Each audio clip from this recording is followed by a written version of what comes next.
اسلام بالکل صاف ستھرا اور شفاف عقیدہ دیتا ہے اللہ کے حوالے سے۔ اسلام نہ تو اللہ کو تین میں کا ایک مانتا ہے جیسا کہ عیسائیوں کا عقیدہ ہے، اور نہ ہی اللہ کو انسانی شکل میں مانتا ہے جیسا کہ ہندوؤں کا عقیدہ ہے، بلکہ وہی بتاتا ہے جو اللہ نے اپنے بارے میں بتایا ہے۔ سورہ الاخلاص پڑھ لیجئے، سورہ الاخلاص کا ترجمہ کر دیجئے غیر مسلم کے سامنے میں، پورا آپ نے اسلام کا تعارف کرا دیا۔ قل هو اللہ احد اللہ الصمد لم یلد ولم یولد ولم یکن له کفوا احد۔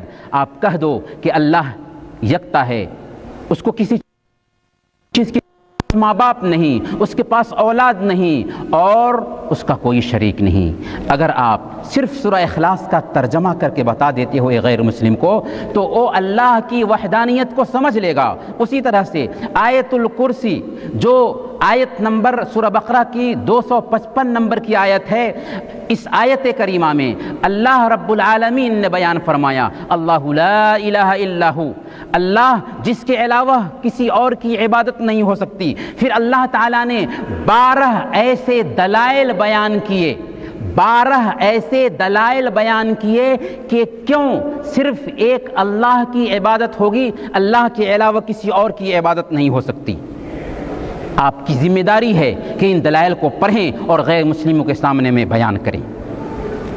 جب توحید کا عقیدہ ایک آدمی کے ذہن میں بیٹھتا ہے تو اس کا اثر کیا ہوتا ہے کہ دل میں عجیب طریقے سے اللہ کی نگرانی کی پولیس چوکی بیٹھ جاتی ہے۔ اب وہ تنہائی میں ہوتا ہے، بند کمرے میں ہوتا ہے، 70 دروازے بھی بند ہوتے ہیں، لیکن وہاں پر بھی کوئی برا کام نہیں کرتا، کیونکہ وہ سوچتا ہے کہ ہماری ساری باتوں کو اللہ رب العالمین سن رہا ہے، کیونکہ اس کی ایک صفت ہے السمیع، ساری باتوں کو سننے والی ذات۔ اللہ رب العالمین ہماری نگرانی کر رہا ہے، کیونکہ اس کی ایک صفت ہے الرقیب، ہر طرح سے نگرانی کرنے والی ذات۔ اللہ رب العالمین ہمیں دیکھ رہا ہے، کیونکہ اس کی ایک صفت ہے البصیر، سب کچھ دیکھنے والی ذات۔ اللہ رب العالمین ہمیں جان رہا ہے، کیونکہ اس کی ایک صفت ہے العلیم۔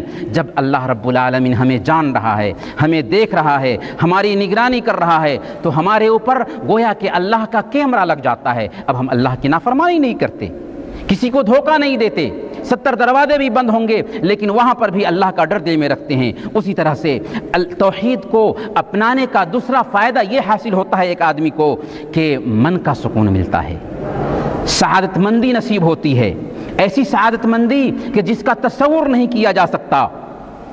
پانی کی مچھلی کو سکون کہاں ملے گا؟ پانی ہی میں ملے گا نا۔ دودھ پیتے بچے کو سکون کہاں ملے گا؟ ماں کی گود میں ملے گا نا۔ ایک انسان کا تعلق جب اپنے خالق اور مالک سے کٹ جاتا ہے تو وہ در در کی ٹھوکریں کھاتا ہے۔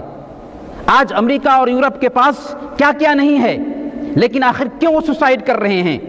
اس لیے کہ ایمان سے محروم ہیں۔ انسان کو جو سکون دل و جان نہ دے سکے وہ ارتقاء کسی بھی مرض کی دوا نہیں۔ لذت فروش و روح شکن عصر نو کے پاس سب کچھ تو ہے مگر دل درد آشنا نہیں۔ یہ دل درد آشنا ہمارے پاس ہے۔ ہماری ذمہ داری بنتی تھی کہ ہم انسانوں تک اللہ کا یہ پیغام پہنچائیں کہ تمہیں سکون اگر مل سکتا ہے تو صرف اسلام میں مل سکتا ہے۔ میرے بھائیوں، اسلام کی خوبیوں میں